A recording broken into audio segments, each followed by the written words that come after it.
Hey guys, welcome back to Tips with the Flawless Team. Hello. Even though today, we're not talking about tips. No, we're not. What are we talking about? Well, as you know, it's February and it is Black History Month. Yay! I'm sorry, Denise is laughing. Why are you laughing? So we're about to get black. Well, Falynn said, let's do something about Black History Month. I wanted to tell her, but I said I'll wait till we get on camera. That there's no such thing for me, Black History Month. Every month is Black History. Okay, because I'm African American. I like that. She didn't want me to steal it. I didn't want her to steal what I had to say. I wanted her to be her own self, Right. woman. Okay. African American woman. But yeah, I think that we deserve more than just a month because we have a lot to offer and a lot that we've done. Exactly. So definitely the whole Black History Month is to help other people, not only just our culture, become familiar with a lot of the things that the African American community has contributed to building this country. Yes.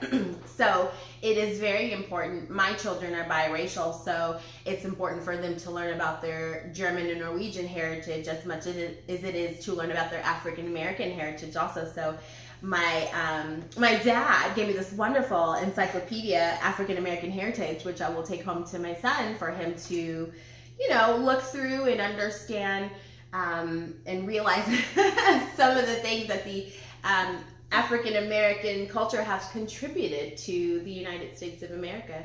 So it's super important to me for them to know everything that ties them to their culture. Right. And my son, he's so funny. He's 24 and he came up with this idea. He said, Mom, it's Black History Month. And I'm like, yeah, we know. Like I said, every month is Black History. But anyway, he said, I think we should, the family, read a book of choice pertaining to our history. And then at the end of the month, tell each other what we've come up with, because there's still a lot of things that we're just finding out that has taken place. So I said that's a great suggestion, because he said him growing up in school, they don't talk about anything but slaves and what else? Just kind of like surface just stuff. Just very bland, not Yeah. really getting to the nitty gritty. And so he took it upon himself as an adult to research his history. For instance, when Michelle Obama said that the White House was built by slaves, I didn't know that. And here it is, 2018, and to think that when she said that, what was it, maybe a year or two ago before, Trump took office. But when she said that, I thought to myself, how do I not know that? How did I not know that? Yeah. And It's history. Yeah, it's history, and I see so many other cultures, and I commend them and love the fact that they are so deep rooted in their heritage. Absolutely. The Latin American community, Hispanic, whatever, Jewish, all of them. I see them be so proud of their heritage, and they don't lose sight of that. Right. They stay true to that. They teach that to their kids. It's just, they know these things. Generations after generations. Absolutely. So I just feel like it's important for us to acknowledge it. Absolutely. Black history, and not just for this month. I have to put emphasis on that, because first of all, you just need to learn. Right. And it's great that you're going to teach your children. Right. Their heritage. Their heritage. Their heritage. I'm like, inherited. They're not getting no money, are they? But it's great that you are willing to do that, because like you said, they're biracial. Right. And so they need to learn about both. Right. Like for me, I grew up in a Black community, and I was always teased as being the white girl. And Really? Yeah. I wonder why. And then when I went to an all-white school, I was the N-word. So I really kind of didn't know who I was, what I was, and it really bothered me a lot. And I just felt like, and I guess I can put that under the category as being bullied, and then not really knowing, and not to take anything away from my parents. They did not sit me down and show me or teach me anything about my history.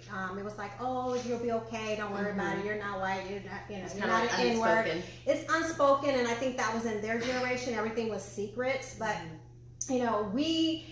our generation, your generation, we need to teach our kids, and I taught my kids. Yeah. So I really think it's very important to know where you come from. That's why I'm glad they came out with the DNA. The ancestry, DNA. I'm very glad they came out with that, because then you get to know, like, really what you're mixed with and where you come from, I think I've seen, like, a Facebook video when they had a group of people and they had taken all their ancestry, and they once it was revealed what they were, I mean, they said that for many generations it was like this side of the state or country didn't like this side, but then to come to find out they had some of that side in them, and it was just like, what? Yeah, like they were blown away and cried, and we're like, wow, all this time. And actually, I think that's something we should look into. That's true. I want to. You do? Yeah, I really do. I think we should. It would be nice to know. I mean, I know I'm part like Native American, but what part of Native American, or what tribe, I have no idea. Well, I've heard Blackfoot Indian, but then I'm like, does that even exist? I don't know what that is. Is that a gang? No. It involves the word black.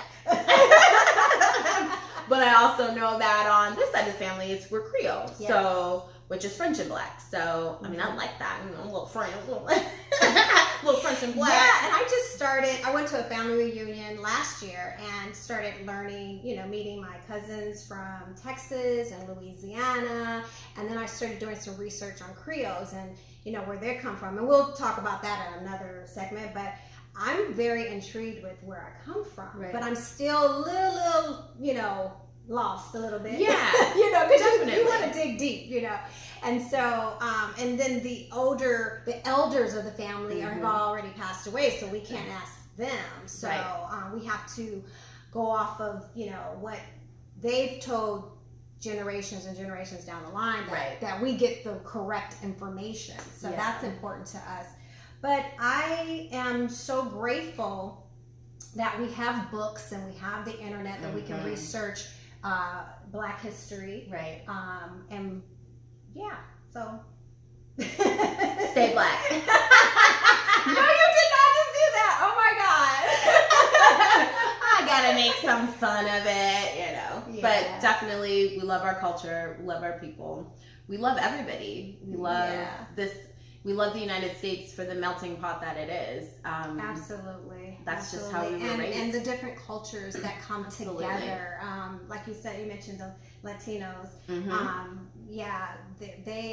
They do show that they stick together. Absolutely. And I love the culture. I love the dance and the music and the food. Oh, yeah. So, and I know for some of my Latino friends, they love what we cook and they love our food, so that we share. So when we do get together and do a potluck, we bring each other's cultures together, and we have a great time.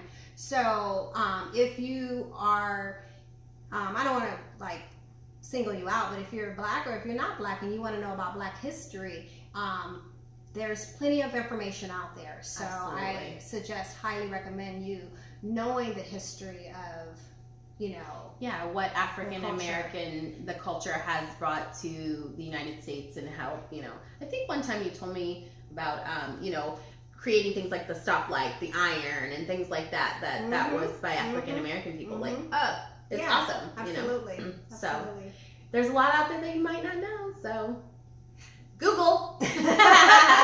Alrighty, until next time.